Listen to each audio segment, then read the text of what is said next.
Boa noite, veja no Brasil TV desta sexta-feira, 13 de agosto. O presidente nacional do PTB, Roberto Jefferson, é preso pela Polícia Federal. Um acidente impressionante causa desespero no Rio. O aluno de uma escola capixaba, você nem imagina a idade do seu Pedro. É agora no Brasil TV.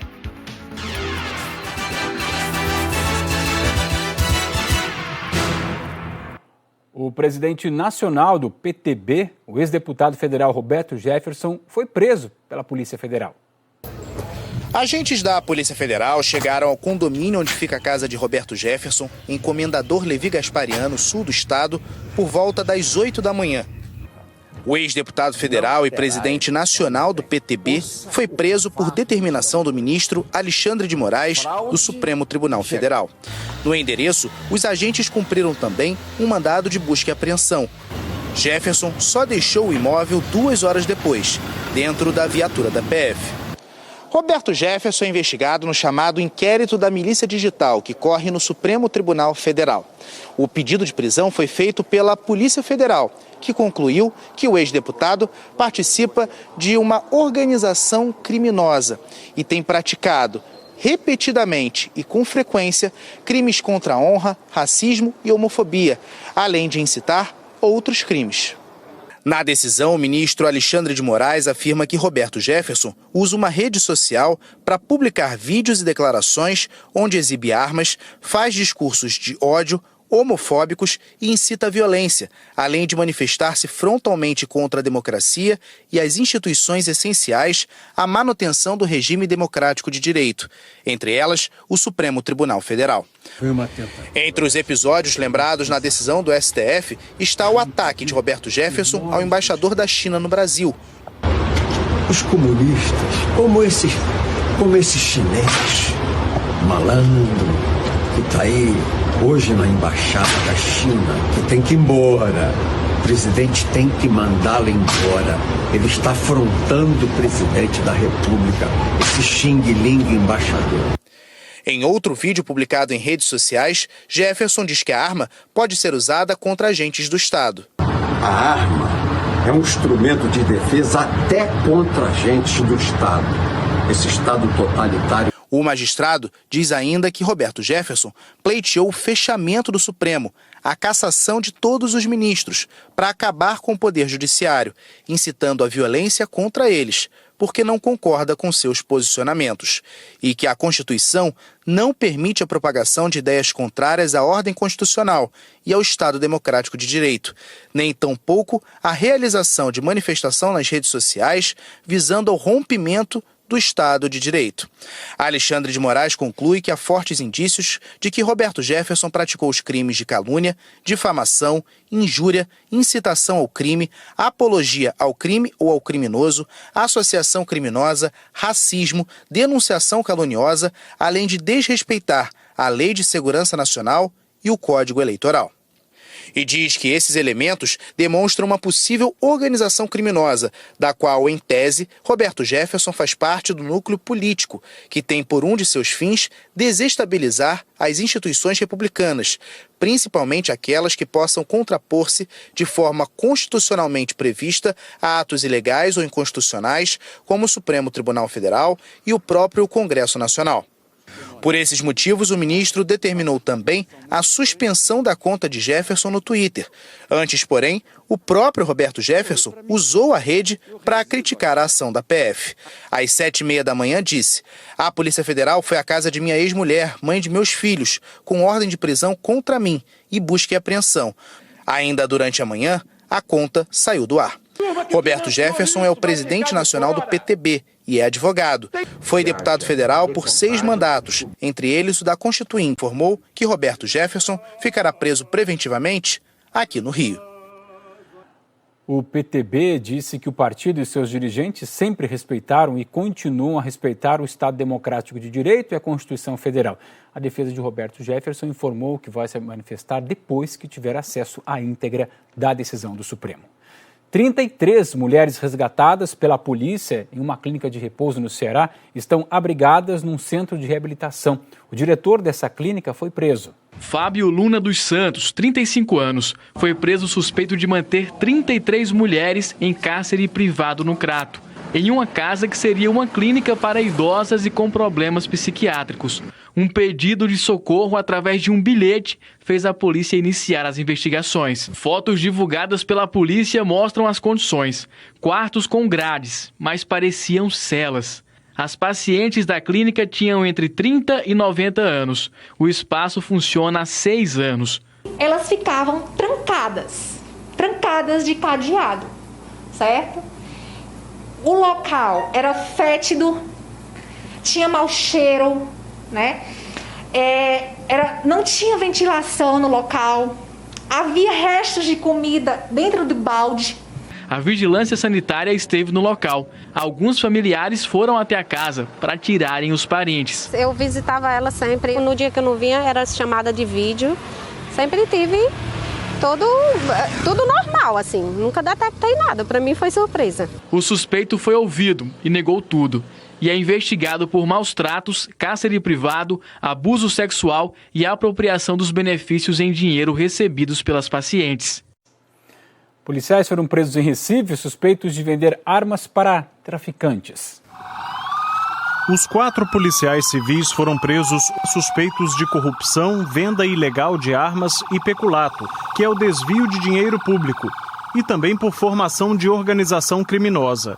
3 eram da Coordenadoria de Recursos Especiais, a CORE, e 1 tinha funções administrativas na polícia.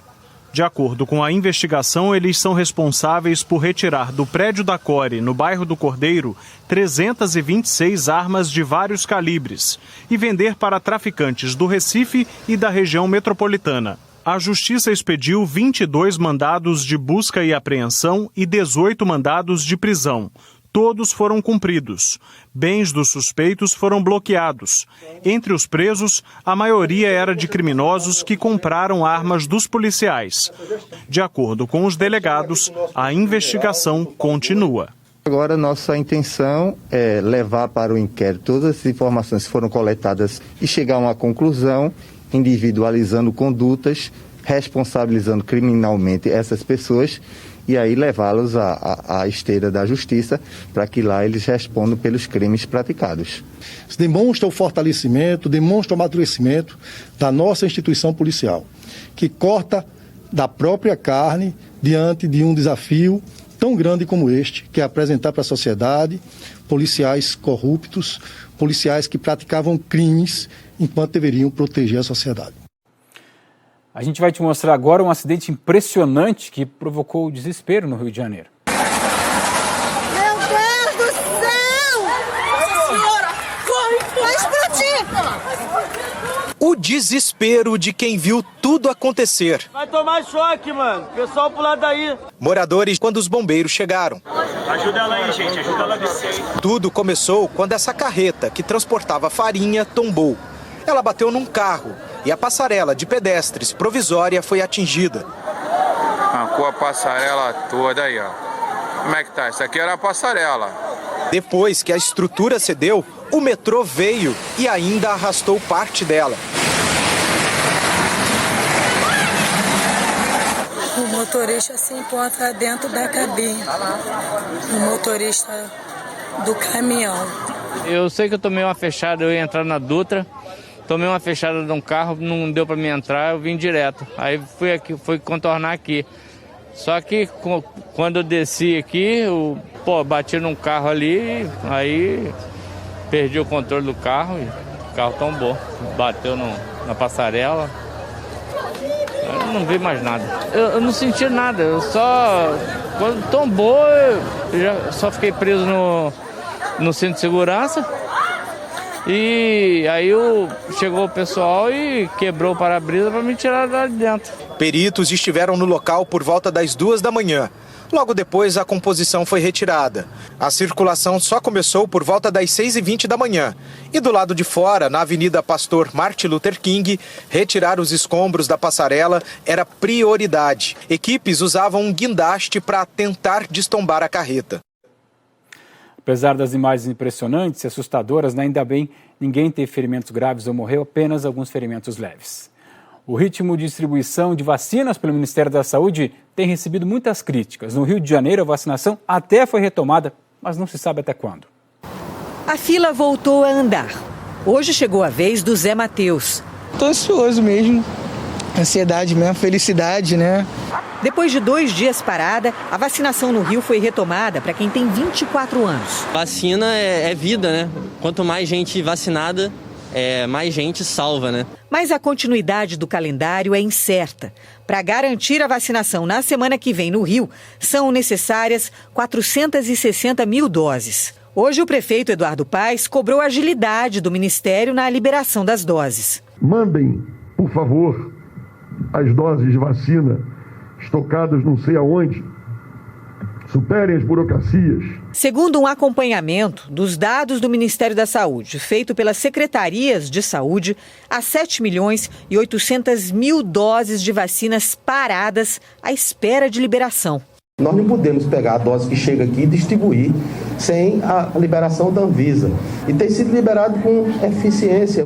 O ritmo do Ministério hoje é bem mais lento que no início do ano, quando as primeiras remessas de vacinas que chegavam ao Brasil eram liberadas em 12 horas e aplicadas 24 horas depois. 7 meses depois que a campanha começou e que nós já vimos o Ministério da Saúde distribuindo vacinas em menos de 24 horas, não há nenhuma justificativa para que isso esteja acontecendo nesse momento. Ainda há pouco eu chequei com o Departamento de Logística, a gente tem hoje no nosso centro de distribuição cerca de 3,5 milhões de doses, das quais 1,2 estão liberadas, foram liberadas hoje.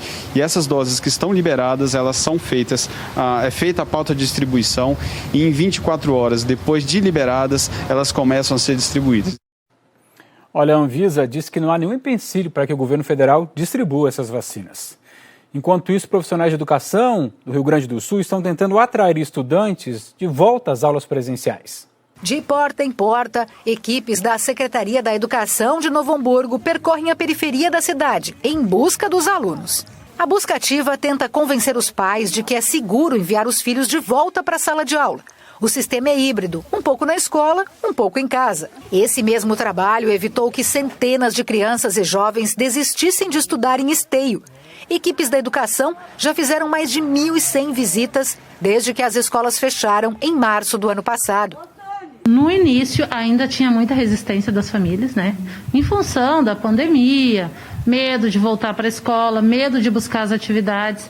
Mas a gente foi conversando, colocando todos os protocolos existentes na escola. O resultado é uma evasão abaixo de 1% entre os mais de 10 mil estudantes da rede municipal.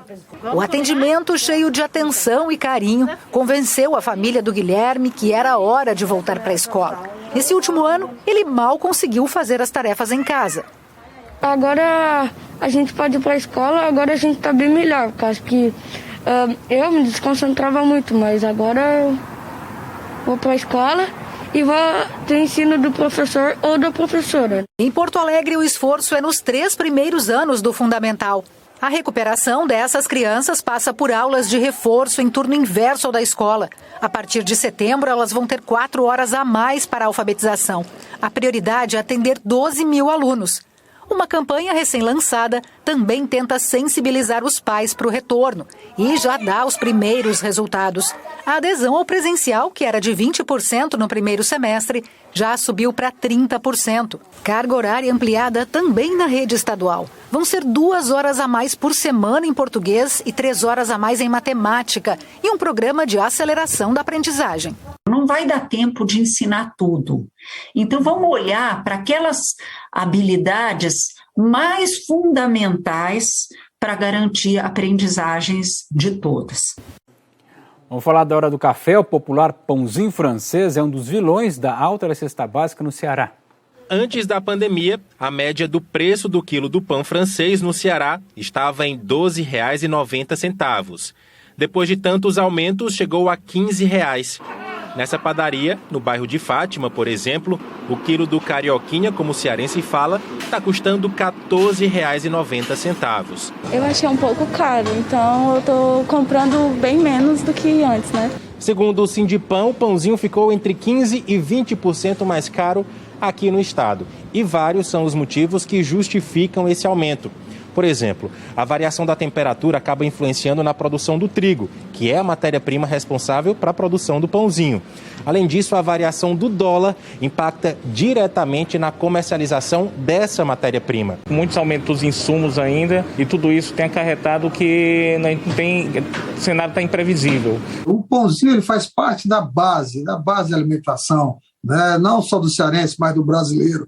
Mas nós vimos aí que a cesta básica, por exemplo, ela cresceu aqui no Ceará e aqui em Fortaleza especificamente, né, 3,92%.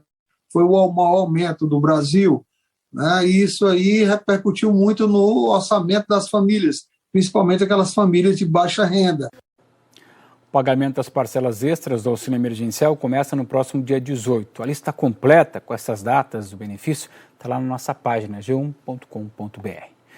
Veja a seguir, você vai conhecer o seu Pedro, um aluno que virou sensação lá no Espírito Santo.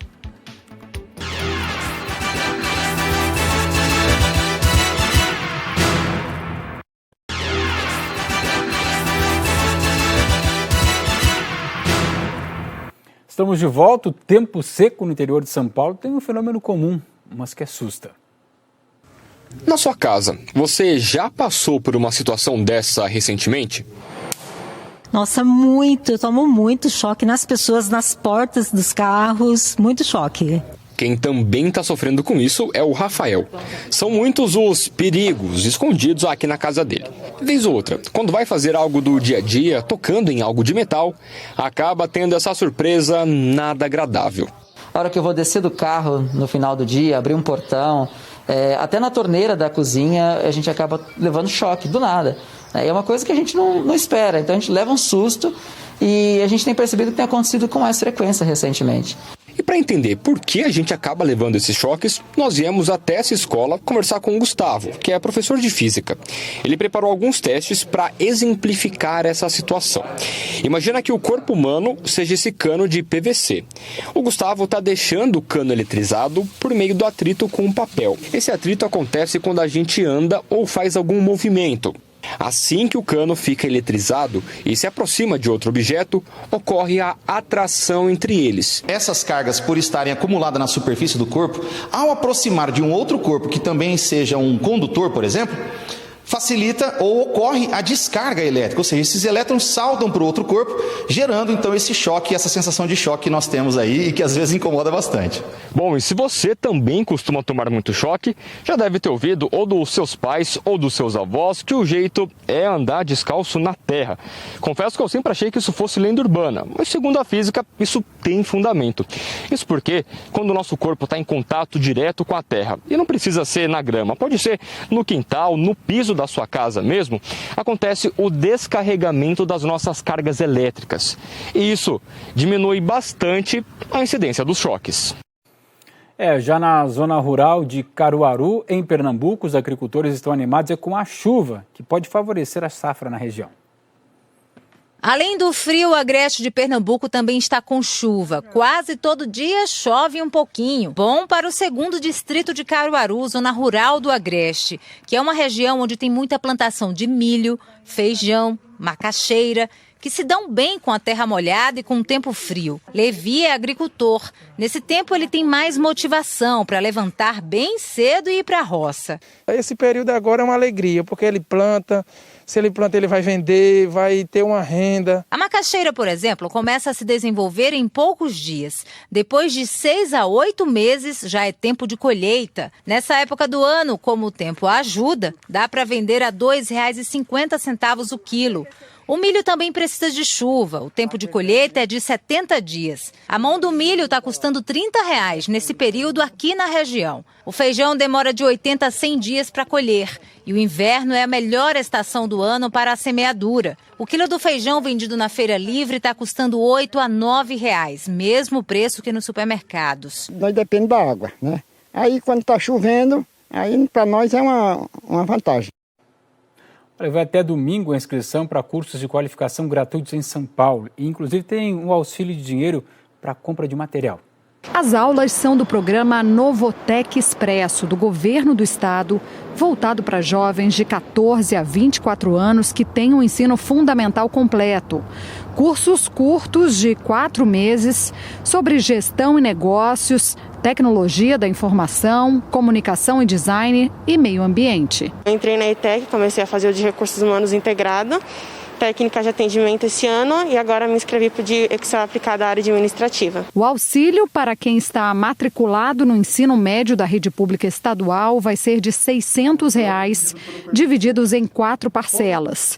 É preciso frequentar no mínimo 75% do curso. A Raab faz os cursos na área de tecnologia e diz que esse é um dinheiro que pode fazer a diferença para jovens como ela. Eu acho que é importante para poder comprar o material necessário, exemplo, um celular para poder estudar, um notebook ou material para poder também um livro didático para poder ajudar. Os jovens do ensino médio vão ter uma dificuldade grande de entrar no mercado de trabalho nesse momento. Então a qualificação profissional pode ajudar muito eles a ter mais facilidade e a conseguir uma oportunidade de gerar renda. Você vai ver agora que uma moradora do Rio de Janeiro arrumou um jeito criativo de ser solidária nesse inverno. Oi, Cris! Bom dia! Bom dia! Tudo bem? Vai pedalar agora? Pedalar. De repente recolher umas meinhas, né? Tem um objetivo essa pedalada. Deixa eu te ajudar aqui, peraí. Onde é que surgiu essa ideia da meia?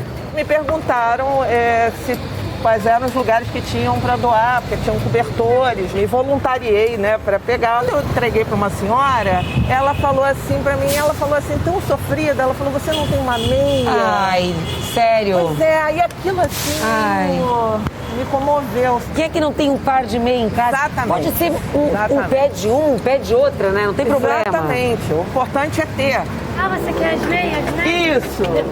Posso deixar a caixa aqui com a... Claro, só me dá as meias. Já sabe que tem que... O senhor tem meia para doar? Já doou?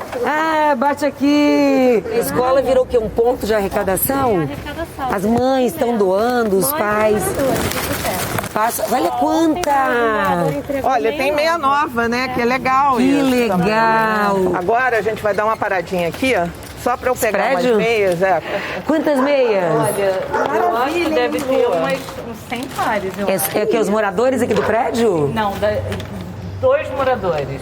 Gente, olha quanta meia. Nós estamos juntando. Que legal. De repente, né, Cris, não precisa te entregar. Eu posso botar na minha bolsa, andar pela rua. Perceba alguém sem? Exatamente, a ideia é... Vou fazer isso. Ela quer conversar com vocês um pouquinho. Eu estou distribuindo meia aqui. Eu queria saber se vocês querem uma meia para aquecer os pés. Tá tudo limpinha, né, Cris? Tá tudo limpinho, higienizada, pronta para usar. Meia para aquecer o pé. Isso. Sabia? Vou colocar agora. Vamos aquecer os pés. Ajudar faz bem, né? Muito. E eu recomendo que todo mundo faça, não depende de mim, não precisa trazer para mim, né? Bota na bolsa, limpinha, higienizada. Fazer o bem, não custa nada. Fazer o bem sem ver a quem, não é verdade? Olha, a gente termina o Brasil TV de hoje com o exemplo do seu Pedro. É um novo estudante, só tem 102 anos.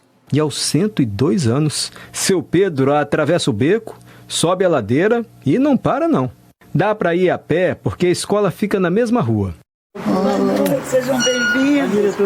Que frio, hein?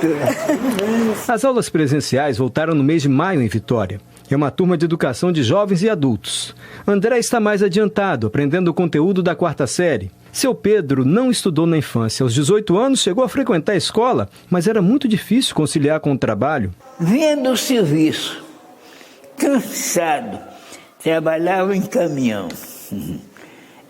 pegando peso.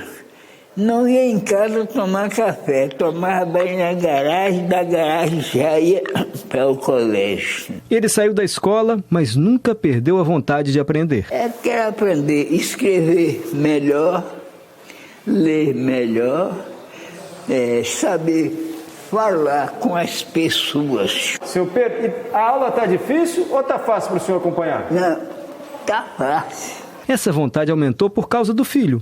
Dessa vez, foi o André quem abriu caminho para o pai. Seu Pedro via o André ir para a escola e disse que estava com vontade de estudar também. Pediu, filho, deixa eu ir com você. André falou: pai, eu vou perguntar lá na escola se pode. A direção da escola falou: pode, traz seu pai, não tem problema nenhum. André só não falou que seu Pedro tem 102 anos e o primeiro dia dele aqui foi inesquecível. Quando eu olhei, eu fiquei surpreendida. Falei: mas André, quantos anos seu pai tem? Ele: 102. Eu não contei antes, que se eu contasse eu não ia deixar ele vir. Falei: claro que eu ia deixar ele vir. Mas a vivacidade dele, a vontade de estudar, foi o que chamou a atenção de todos nós. Eu me sinto honrado por isso, né? Que eu lembro quando eu era criança que ele ia me levar na escola, chegava do trabalho cansado às vezes, ia me levar, ia me buscar, entendeu? Então aí eu me sinto assim, como que assim, que a coisa mudou, né? Antigamente ele me levava, hoje eu trago ele para a escola, né? Grande seu Pedro, o Brasil TV fica por aqui. Bom fim de semana para você. Boa noite.